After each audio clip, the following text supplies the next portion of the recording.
Bueno, como os comentaba, yo soy Gloria Bueno, trabajo ahí en Madrid, en una empresa de desarrollo de software. Y bueno, como comentaba ella, mi trayectoria un poco profesional es parecida a cuando ha comentado a Zahara, no sé si habéis escuchado antes. Yo soy química de formación. Y luego, pues, cuando terminé la carrera dije, pues qué guay es la programación, ahora qué hago, la química no me vale para esto. Y bueno, hice un ciclo, me reconvertí y hace unos años, hace unos 5 años, empecé como programadora JavaScript en una pequeña startup allí en Madrid. Y nada, pues llevo durante 5 años trabajando como programadora JavaScript, ahora estoy más un poco a cargo de operaciones en general. Y bueno, yo trabajo en MassMeIO. Somos una empresa que hacemos, un poco para que entendáis, porque la charla de hoy va sobre HTML, que suena así como muy simple. Gracias por venir, porque como no suena como muy atractivo así a priori, ¿no? HTML y navegadores. Bueno. Pero bueno, os voy a explicar por qué voy a hablar sobre esto, ¿no? Nosotros en nuestra empresa tenemos, es un producto de videoconferencia. Cuando empezamos hace unos años dijimos, pues nada, vamos a hacerlo por lo típico, ¿no? De hacer la aplicación para el iPhone, la aplicación para el Android, una aplicación de escritorio donde funciona la videoconferencia. Y todo es basado en tecnología de navegador, en tecnología web. No son aplicaciones nativas ni nada. La idea es que nosotros, pues, eso de programar una vez y distribuirlo en muchos sitios diferentes, pues nos resultaba muy atractiva. Entonces, bueno, el escritorio se nos quedó pequeño, el móvil también. Lo pusimos ahí una tele en la OFI, le metimos una Chromebox y dijimos, venga, cargamos aquí. Lo usábamos para hacer videoconferencias, reuniones en la oficina. Y luego dijimos, pues ¿por qué una tele solo? ¿Por qué no juntamos un montón de teles juntas y montamos video walls gigantes que nos permiten hacer videoconferencia online? Y bueno, en este caso es una instalación que tenemos ahí en la Universidad de Oxford. Y todo lo que veis, bueno, aparte de un montón de teles, todo eso es un solo navegador de Chrome, renderizando a la vez todo, gestionando todos los streams, todos los vídeos. La plataforma es de colaboración y sincronización en tiempo real. Ahora mismo ahí estaban votando sobre una encuesta. Entonces, como decía, han sido muchos años peleándose directamente con tecnologías de navegador, porque, bueno, cuando tienes que gestionar pues 100 streams de vídeos en tiempo real con compartición de pantalla, un montón de archivos, un montón de interacciones, la eficiencia a la hora de renderizar todo ese HTML, toda esa web, se vuelve crítica y es muy importante. Todo lo que veis está hecho, el frontend está hecho en Polymer. Parece últimamente que no está React, tal, pues todo eso es Polymer, son componentes de Polymer y bueno, por detrás tienes un Node, Mongo y esas cosillas, pero el frontend es todo Polymer. Bueno, arrancando un poco, situándonos el estado para ver un poco, entendemos, ¿no?, el estado en el que nos encontramos ahora a la hora de renderizar elementos tags HTML en el navegador. Tirando un poquito de historia para atrás, ¿no? Al principio, pues tú como renderizabas pues una web, ¿no? Tú tenías tu servidor ahí con tus cosillas y bueno, decías, la idea es, bueno, lo que os he enseñado antes, perdonad, es que tú tienes ahí nosotros esto es para un cliente, pero queremos más clientes y más cosillas. Nosotros lo que nos interesa es tener un sistema tan modular que sea que no nos cueste saltar de una renderización a otro tipo de renderización, cambiar datos, cambiar estilos, porque al final tú lo que quieres es conseguir todos, cuanto más mejor, y ser súper feliz y tener un montón de templates y demás. Entonces, bueno, ¿cómo arrancaba? Pues al principio, no, pues tú tenías tu servidor con tus datos y tus cosillas, tu historia y tu base de datos, y teníais pues tus templates de web, y todo esto, pues el servidor tenía un motorcito en el que tú le metías ahí pues todas las templates, el servidor, y procesaba y demás, y te escupía un HTML al navegador, porque el navegador era, aquella época de HTML4, antes de HTML5, el navegador era pues un poco baguete y un poco tontín. Él decía, tú también quieres que lo te enseñe, yo te lo escupo y aquí te lo pongo y ya, pues mira, todo ya. Entonces, todo el peso, toda la carga de trabajo la tenía el servidor, que era que hacía todo el render y demás. ¿Qué pasa? Más o menos un poco al tiempo, el navegador fue despertando un poco de su letargo, le fueron dando pequeñas vitaminas y llegó a HTML5 con todas sus APIs, que no son más que funcionalidades que el propio navegador puede hacer para la hora de renderizar, bueno, pues su trabajo, ¿no?, que es enseñar páginas web, y pues ahora puede, pues es funcional, se vuelve funcional y tiene esas funcionalidades que tú puedes usar. Entonces, ocurriendo eso, al mismo tiempo, bueno, tú tienes el servidor ahí trabajando y el servidor cuesta dinerillo, todas las transacciones, pues todos los trabajos, enviar todo ese flujo de datos. Eso cuando escalas a lo grande al final es dinero. Entonces pues llegó esta tendencia de decir vamos a dejar que el servidor trabaje lo justo y lo necesario, lo mínimo. Y bueno, templates, recuerda, Smarty, Django, escalofríos de Faceless de Java, que también tiene el servidor. Pero bueno, estaba bien la cosilla. Y nos vamos a este cambio, digamos, un poco de tendencia, que es llevarse todo el trabajo al navegador y que sea el navegador el que haga pues toda esa funcionalidad. ¿Cómo lo hacías? Pues con el mismo esquema, digamos, que había ahí en servidor, se trasladaba al cliente. ¿Con qué? Con motores, digamos, en cliente, que eran, al fin y al cabo, pues grandes librerías de JavaScript, de tipo Handlebars o Mustache y demás, que lo que hacían es pues, hacer todo trabajo. Tú les dabas tus estructuras, tus templates, recuerdo, ¿no? Pues cadenas y cadenas de string y de string de tags ahí metido, que también eso visualmente y para gestionar era un poco, podía ser un poco atorado. Y bueno, pues era el navegador el que está haciendo pues todo ese trabajo ahí en cliente, que bueno, pues el navegador puede ir con él, tira para adelante, pues bueno, más o menos pues está funcionando, pero al fin y al cabo es la misma forma de pensar, ¿no? El mismo paradigma, pero trasladado al cliente. Pero el navegador, como he dicho, se está volviendo, se ha enriquecido bastante y tiene mucha funcionalidad. Entonces, ¿por qué no aprovechamos esa funcionalidad que tiene el navegador, esas APIs? ¿Por qué no las aprovechamos junto con el lenguaje que usamos en el navegador, que es JavaScript, para realizar estos trabajos? Bueno, estamos ahí más contentillos. ¿Cómo lo hacemos para hacer esto? Bueno, pues el propio navegador tiene una especificación estándar de navegador, son los HTML templates, que lo que te define no es más que un fragmento, un cachito de HTML. Tan simple como eso, no tiene más. Parece que no llegas a ningún lado con esto, ¿no? Pero lo que estamos viendo ahí implícitamente es que este trocito de HTML no tiene... es inerte totalmente, no interacciona, no hay scripts que se van a ejecutar después, no depende de variables, son nodos totalmente, bueno, pues, inertes. Y luego utilizamos, esto es utilizando el estándar de navegador, ¿no? Los templates, y luego por el otro lado, usando el uso de JavaScript, usamos los Target Template Literal, que esto ya se está convirtiendo en un trabalenguas y un juego de palabras. Pero bueno, al fin y al cabo es una estructura nativa de JavaScript en ECMAScript 6, que está también, en el 5. Pero bueno, tenemos los Template Literals. Los Template Literals es más que una estructura en string que puede contener tags HTML, como veis, etiquetas HTML, hay un div, un p y tal, y que además permite que estén embebidas en ese string expresiones de JavaScript. ¿Qué expresiones de JavaScript? Pues cualquiera. Todas las expresiones de JavaScript, que el propio lenguaje, es una herramienta del propio lenguaje, no estamos inventando nada. ¿Por qué lo de target? Pues porque estos template literals, estas estructuras que, bueno, ahí no se ve muy bien, pero van entrecomilladas en comillas hacia atrás. Esto es pues, como lo interpreta luego el parser de JavaScript, tiene que ir así. Entonces, bueno, target, ¿por qué? Porque esta estructura te permite ejecutar una función sobre esta estructura, este string. Esta función en este caso la puedes llamar como quieras, en este caso pues, se llama HTML, y lo que hace es parsear esa plantilla, la parsea, y te devuelve, pues te puede devolver un string o te puede devolver lo que quieras, realmente. Te devuelve cualquier tipo de objeto de JavaScript o la clase que tú le quieras definir. Y esto es propio del lenguaje. Y bueno, la cosa, yo no sé vosotros, pero yo empiezo a sentir ahí como la fuerza. ¿Vale? Poco te vienes ahí porque... yo siempre tengo la tendencia, siempre me gusta mucho tirar pues como son las cosas, ¿no? Yo estudio químicas, cómo funciona todo y demás, pues al final pues te gusta rascar ahí un poquito. Y bueno, en general un poquito pues sería el panorama de antes.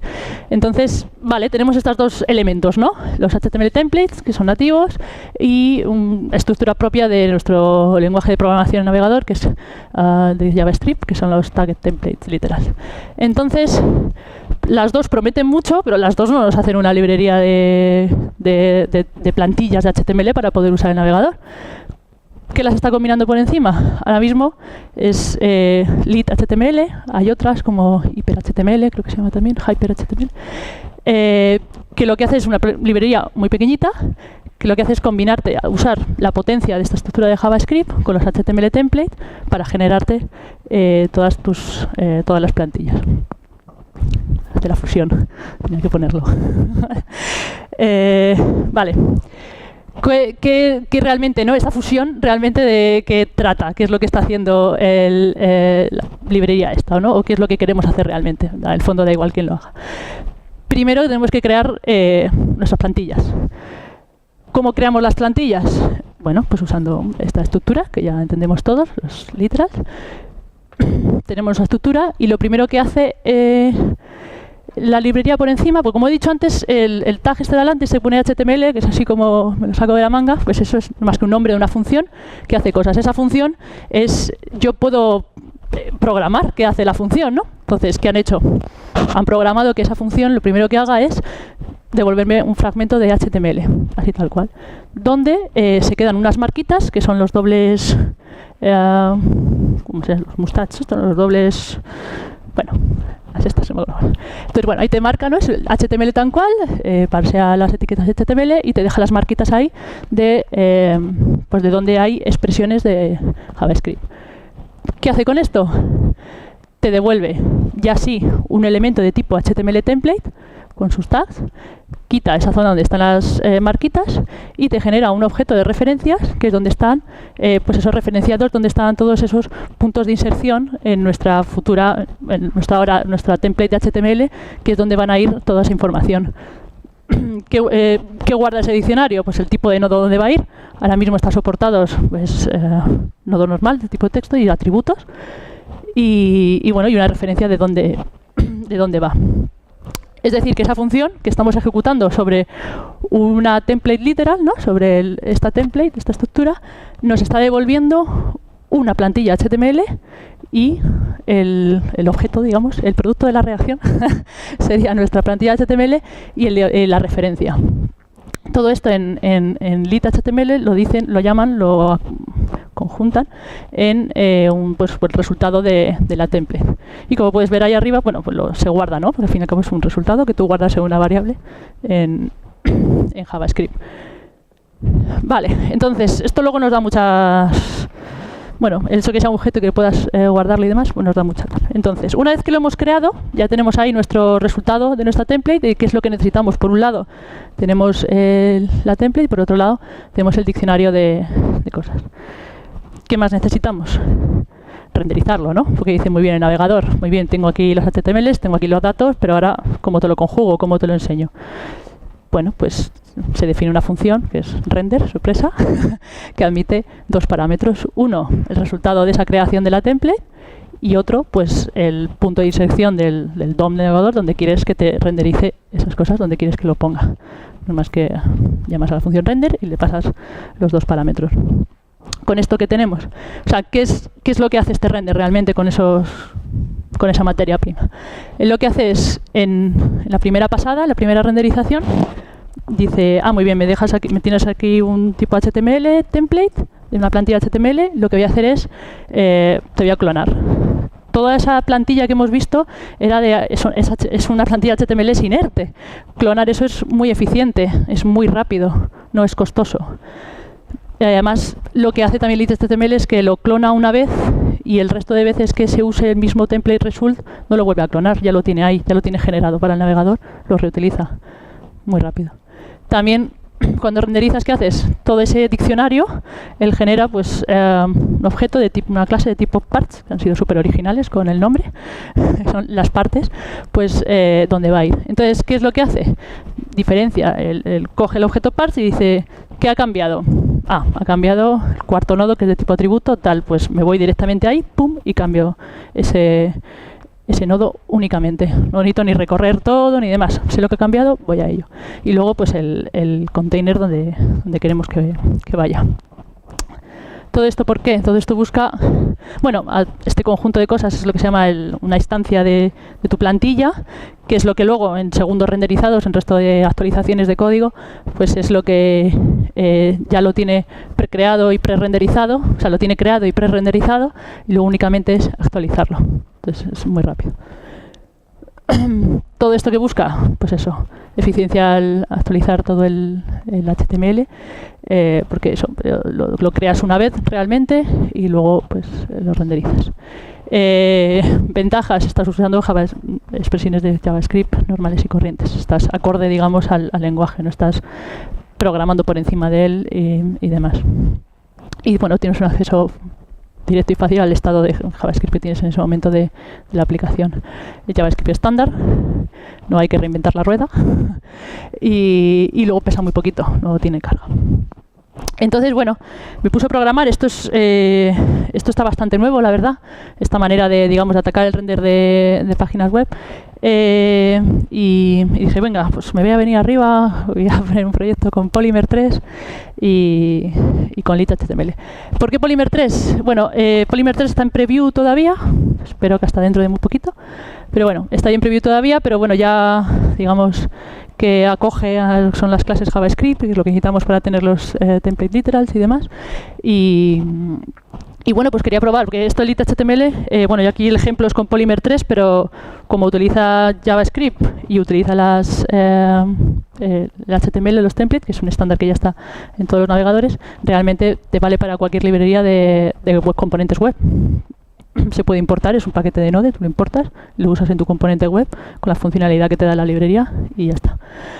Para integrarlo con Polymer 3, bueno, requisitos necesitaría, bueno, pues lo típico, Git, Node, gestores de paquetes, en Polymer 3 el gestor de comando de líneas, la última versión, y luego pues levantar un proyecto de Polymer 3, tienen ahí de Polymer Labs, tienen un pequeño proyecto ahí en GitHub, sencillito. Nada, es bajarse el código, instalar dependencias y con Polymer Serve te levanta el servidor para que se sirvan bien los nodos y demás. Os voy a enseñar, a ver. Vale, bueno, claro, seguimos. Vale, lo tengo todo levantado, tengo Polymer 3 funcionando, perfecto. Voy a usar esta librería de lit.html. Pero claro, Polymer 3 tiene su manera estándar de cómo renderiza y cómo hace las cosas. Entonces, y ahí se pegan, porque al fin y al cabo estás redefiniendo lo mismo dos veces. Polymer por un lado y tu lit.html que le dice a Polymer, oye, no, que yo quiero que lo renderices así, no como tú dices. Entonces ahí, ¿qué hago? Bueno, pues esta gente tiene un elemento para todo. Y bueno, pues han creado el lit element, que no es más que un elemento que hace el wrapper de la librería y que cambia la manera en que se renderiza, que vaya por ahí en vez de por HTML. Nada, haces un install y luego tienes que, bueno, pues te importas el elemento. Y luego, bueno, pues tu clase tiene que extender de ella, porque si no, no te va a decir que naranjas. Entonces, voy a saltar por aquí, a ver, os voy a enseñar que tengo el servidor levantado. A ver, código por aquí. Vale, voy a subir un poquito la... Vale, bueno, aquí a la izquierda es la estructura de carpetas tal cual del setup de Polymer 3 con módulos instalados, lit.html y el lit.html. Y nada, pues archivos típicos de setup y demás. Y aquí, que es donde está la gracia, vale, en el código, vale, aquí tenemos el import, que es directamente por ruta, porque ahora mismo todavía no están soportados, Polymer 3 no soporta todavía módulos y demás. Entonces, importas directamente por la ruta. Bueno, otros paquetes, pues para Polymer, ¿no? Para usar sus templates, OTIF y demás. Y nada, el elemento que extiende, ¿no?, la interfaz de lit.html. Y luego nada, pues he definido así, esto es, bueno, rapidillo, ¿no? Pero bueno, unas propiedades, el Kamehameha, una aquí, unas tal, no sé qué. Bueno, son de tipo string, de tipo number. En el constructor, pues lo que hago es inicializarlas. El ready no hace más que nada. Y luego aquí, que es el render, que este es el método. Aquí lo que estamos usando es el método de lead_element, que es lead_html, el que está haciendo el renderizado. Entonces tenemos aquí pues, la estructura HTML con su bloque de estilos. Y como os comentaba, aquí ya es el uso directamente de las propiedades de librería al hacer templates. Aquí, bueno, pues como variable normal, aquí asignado a la clase. Podemos también pues, usar estructuras de iteración normales en este caso. Y aquí, como estamos viendo, digamos, aquí estamos renderizando nuestra plantilla. Y como esto que os comentaba, que las plantillas pues, te devuelven la instancia, te lo puedes guardar, se pueden anidar. Y aquí estamos anidando la plantilla dentro de otra. Expresiones, súper sencillitas, pero de todo tipo. Y, pues bueno, otras estructuras de datos. Aquí hemos muerto, entonces vamos a ver nuestras caquitas de que hemos muerto. Ahí tenemos, nada, el render que hay, súper sencillito. Y nada, aquí la clase aplicando, sección normal, iterando con las estas y nuestra muerte. Y creo que he ido un poquito rápido, pero bueno, más o menos nos quedan 5 minutillos para preguntas.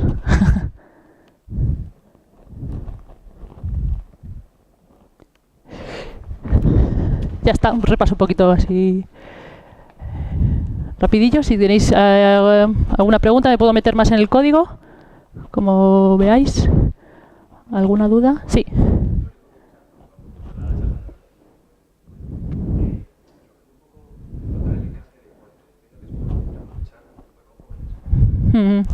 Sí, el encaje como de usar LeadHTML con Polymer o Polymer en general, porque también puede ser.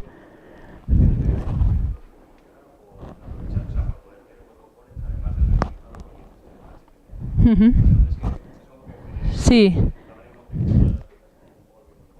Claro, sí, porque digamos LeadHTML por encima tiene expresiones, directivas, gestión de promesas y demás que ahora mismo están bastante mejor, que al final Polymer se queda muy corto ahora mismo en ese sentido de renderizado. Justo, ¿no? Porque te vas a las templates de Polymer y un dofib, un repeat, un tal, pero aquí ya tienes toda la potencia de JavaScript.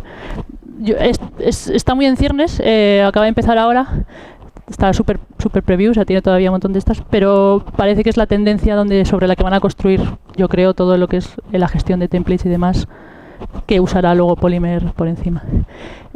Otra cosilla más, si no me preguntáis, esperaba que alguien preguntara, pero bueno, si nadie pregunta, ¿dónde entra Vue, React, el Virtual DOM dentro de todo esto? ¿No? Porque yo lo vi y digo, no sé, tenía aquí hasta preparada una cosilla en plan, Vue, React, fuerza, estáis muy tranquilos, pero bueno. Vale, en todas estas tecnologías, ¿no?, que se basan en el Virtual DOM, el Virtual DOM es súper práctico, súper rápido y súper cómodo, digamos, para el desarrollador, porque tú dices, vale, yo tengo mi DOM en mi navegador y lo que hago es crearme una copia basada en JavaScript con mi diccionario, que es lo que llamo el Virtual DOM, así simplificando un poco a lo bruto. Y es muy sencillo, lo que hago es sobre mi JavaScript, yo trabajo rápido, pum, modifico las cosas y lo que hago es a tu DOM, te quito entero y ¡zas!, te encajo el otro, el Virtual DOM. Y me quedo tan ancho. Entonces, por ejemplo, nosotros hemos sufrido mucho un poco con Polymer a la hora de gestionar un poco el estado de la aplicación y de JavaScript y de cómo gestionas la actualización de cada variable y demás, porque te obliga. Nosotros en su momento decidimos por eso, porque tienes que hacer mucho trabajo por encima para gestionar toda esa arquitectura, te obliga a hacerlo y ahí siempre puede haber más controversia, más fallos. Y con el Virtual DOM es muy sencillo, tú digo, pum, lo quito todo de golpe y te paso mi estado nuevo. Y siempre es un estado nuevo el que le estás puseando, ¿no? Siempre le estás mandando algo que va a estar bien, no tienes que andar actualizando y tal. Ya yo actualizo por detrás por JavaScript, el Virtual DOM, pum, sincronizo y fuera. Entonces al navegador realmente es un poco como antes, tú le estás mandando siempre algo que tiene que mostrar y ya está, que no tiene que pensar, pum, toma, ya está. ¿Qué pasa? estás cogiendo todo entero, incluidas todas estas partes de HTML inerte. Tú imagínate que para cambiar al fin y al cabo, yo qué sé, ahí tenemos una encuesta, un rosco. Yo solo quiero cambiar el rosco, quiero cambiar todo. Y me estoy llevando todo todo el DOM y te lo estoy metiendo otra vez. Al final, cuando escalas a grande, se produce un problema que se llama el diffing, lo llaman así, que es eso, que al final estás continuamente haciendo trabajar ahí al navegador para crear todo este HTML inerte y demás. Pero bueno, depende del caso también. O sea, yo lo veo súper útil y súper sencillo a la hora de ponerse directamente. Se entiende muy fácil, porque digo, yo le doy mi estado y el que lo muestre y ya está, me olvido. Esto te obliga más a tener que gestionarlo, pero bueno. Y bueno, nada más. No sé, creo que me queda un poquillo más de tiempo. Muchas gracias, porque después de comer, hablar de HTML y de templates pues es un poco duro, yo lo entiendo. Y nada más, si tenéis alguna duda más, alguna pregunta. No.